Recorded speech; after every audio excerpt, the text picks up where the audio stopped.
sat down to reflect on my life a couple of days ago, and I realized that it was a really good thing because I was beginning to feel very stuck and I wasn't exactly sure why. But then after going through these journaling prompts that I found on Streetlist, I began to realize that I kind of hadn't really made any plans for 2021 in my mind. Like I was still mentally in 2020. I'm going to link the video down below so you can go check it out and also try and journal your way out of 2020 into 2021. And going through these journaling prompts, the first major question was assess your past year. What served you and what didn't? And going through this thing made me realize that there were a lot of things that I would have liked to leave behind. And so here are 5 things that I'm doing differently this year. And if you're anything like me, you should too. I'm not putting power over myself into anybody else's hands anymore.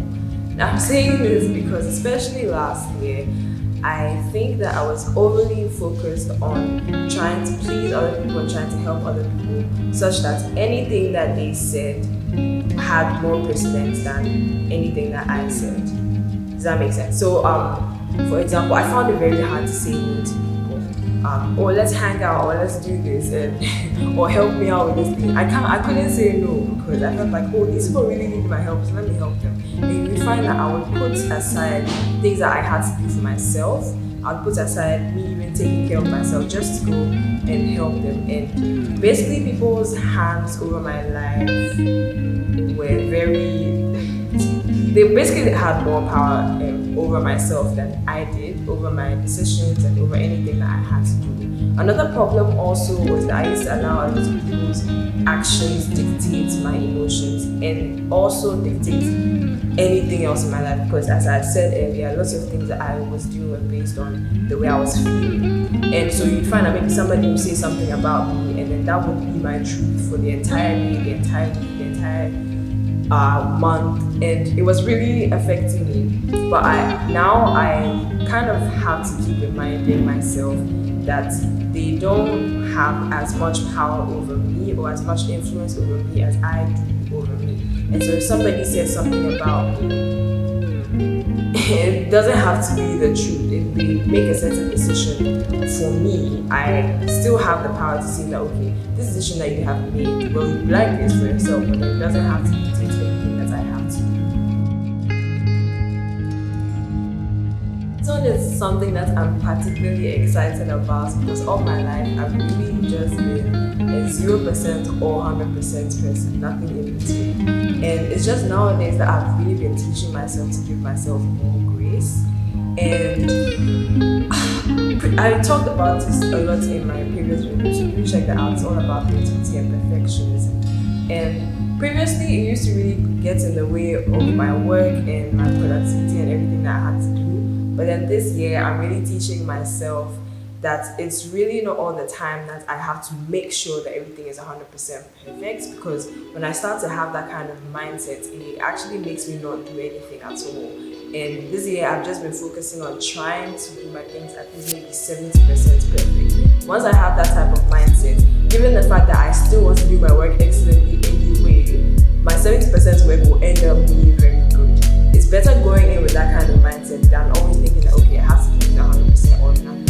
And I really like the kind of flexibility it's already giving me. It's putting me at so much peace, and it's something I would 100% recommend. Please do check out my video because I talk a lot more on this and I think you will like it. I'm kicking my emotions out of the driver's seat. What I mean by this is that I'm going to try to no longer make my decisions based on emotion or emotion alone. Now I say this because after assessing myself over the past year or 2 years or so, given the type of circumstances that I had been in, I found that I had moved towards making every single decision based on the way I was feeling or based on the type of emotion that I had. And that was detrimental to me because most of the time my emotions weren't good. And so it would lead me to sabotage myself and also to sabotage the things that I had to do or maybe any goals that I had to work on, because all I was focused on was the way I was feeling. So if I was feeling really down, that meant that it was going to affect my work. That means that my work would also crumble down together with me. And so I have decided that I would be putting in much more effort to make a lot of decisions based more on logic, based on a lot of reasoning, rather than just emotion. And so even if, let's say, I'm feeling a certain type of way, I have to make sure that I step outside that kind of feeling. Well, I'm dealing with it first, and then step outside that feeling to still do what I'm supposed to do, instead of giving up on what I'm supposed to do just because of the way I'm feeling. Now, don't get me wrong, emotions are a very good thing. Emotions are supposed to drive whatever you're doing forward. But then what happens is that if you are going to base all of your decisions based off of only emotion, it might affect a lot of the things that you have to do or affect your life in general. I'm reading this book called Your Feelings by Ryan Mate, and he talks about how human beings have evolved over time and how we make a lot of our decisions based off of emotion, and how we can train our minds to make a lot of decisions rather based on logic and rather use emotions as a fuel. I describe emotions as maybe the hyper friend in the backseat that's driving logic forward. So let's say logic is you or the driver. Emotions are the really hyper high friend in the backseat driving you on, and they're telling you, oh yeah, you can do it, you just passed your driver's test, and so you can do it. And so those people being on the back seat, they're a good thing because they're motivating and pushing you forward. But you wouldn't want to make the mistake of bringing that hyper friend into the driver's seat, or everything is going to be messed up. Emotions are a good thing, but we have to learn to use them well, and that's what I'm planning to do here. Oh, and also I have a quick announcement.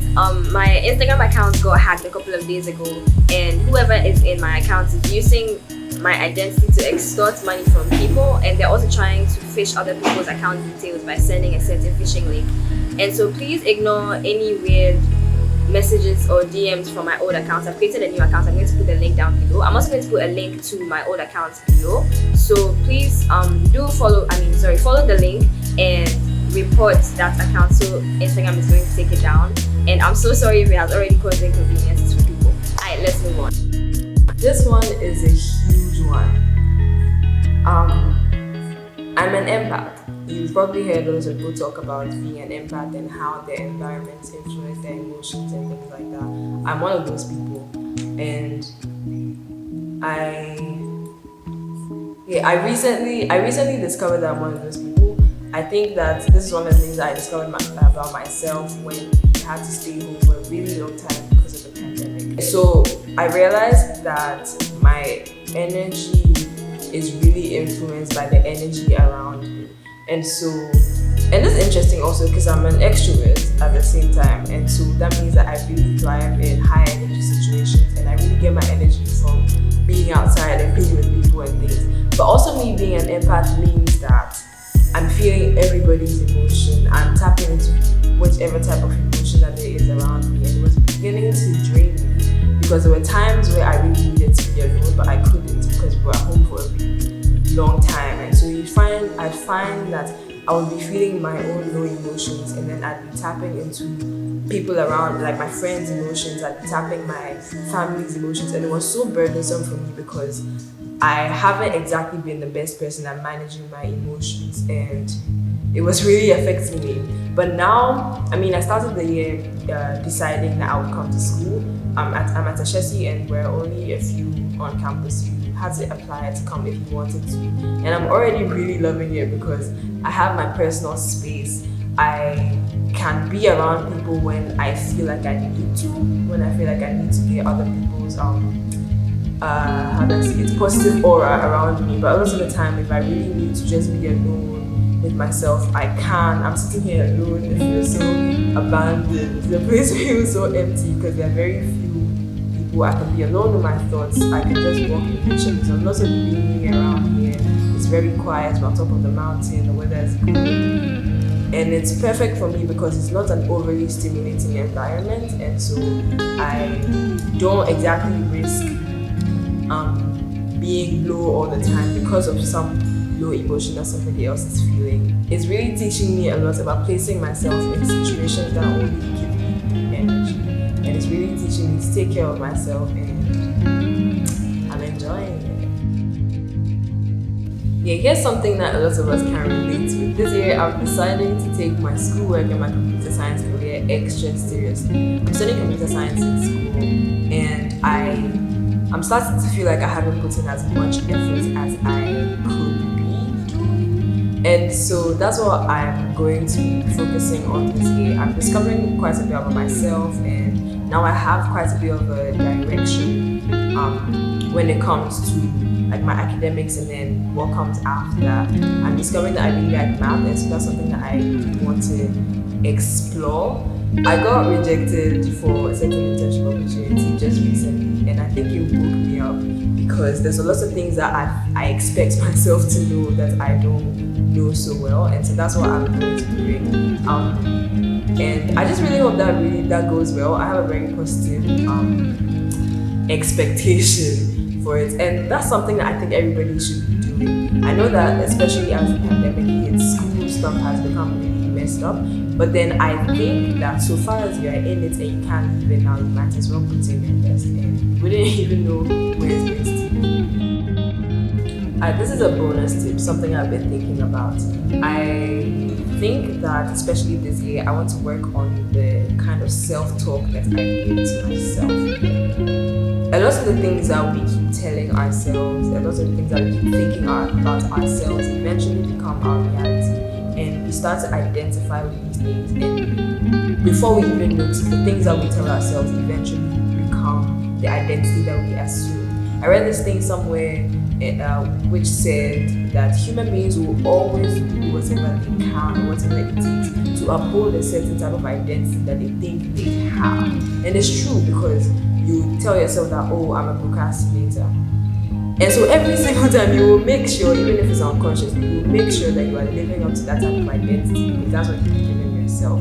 So in the same way you've given yourself that programming, you can also give yourself a more positive programming in your mind. And through that, your brain will start to adapt to the type of identity that you are now trying to assume for yourself. And that can be done especially through positive self-talk. So ask yourself, what is my self-talk? And if you find that you are always telling yourself negative things or telling yourself very bad things based off of what other people think of you, then you know that it's time to change. Here's a quick ad that I'm putting in myself because YouTube isn't going to allow me to. I have a gift business for Valentine's Day. I'll be selling different types of chocolates that you can put together as beautiful gifts for your friends and your loved ones and even for yourself. There's a link down below. There's a form where you just fill to order your gifts from me. They're going to be on any type of budget at all that you have. You can have a small budget, you can have a big budget, and you can also order customized bracelets from me. So go ahead and tap the link right now for your amazing Valentine's Day gifts. I think this is the end of it, and it's all the way up from here. I'll see you in the next one.